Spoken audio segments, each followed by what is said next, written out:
सकाळ सकाळ फोन आला होता आपल्याला अक्कलकोटला आणि गाणगापूरला पाया पडायचे देवाला म्हणून. आता टिंभुर्णीच्या पेपर जवळजवळ आलो होतो.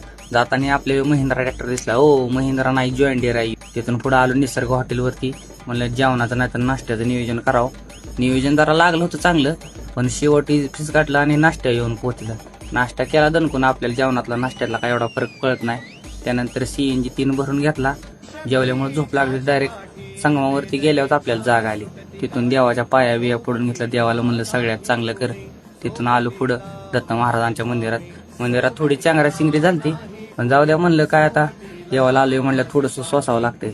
पाया 3 पडून घेतलं. देवाच्या पाया पडल्या जरा बरं वाटलं. तिथून गाडी गार भिंगवत काढली अक्कलकोटकडे. जाताना रेल्वे फाटकापाशी लय गर्दी झालती, कारण की पुढं रस्त्याचं काम चालू होतं. त्यानंतर आलो आपण स्वामी महाराजांच्या समाधी मंदिरापाशी. गर्दी नव्हती त्याच्यामुळे दर्शन हे सगळं व्यवस्थित झालं होतं. त्यानंतर महाराजांच्या मेन मंदिरामध्ये आलो. पाया 3 पाड्या आत गेलो. तर मित्रांनो AC शीट आणि ॲक्रेलिक मध्ये काम केले. एकदम सुंदर असं दिसतंय बघा. मनाला जरा लई शांतता जाणवली मंदिर बघून. मंदिरात आतमध्ये काय व्हिडिओ काढून देत नाही, त्याच्यामुळे बाहेरचा हे सगळा व्हिडिओ घेतला. आणि त्याला म्हणलं पोरांना आता सगळ्यांचं फोटो काढू. फोटो 3 काढून घेतलं. निघालो घराकडे जात असताना ही सोलापूरच्या जवळ आलं का नाही एक मंदिर दिसते बघा. आणि इकडून लाईट पडल्यामुळे बाहेर दिसत होतं.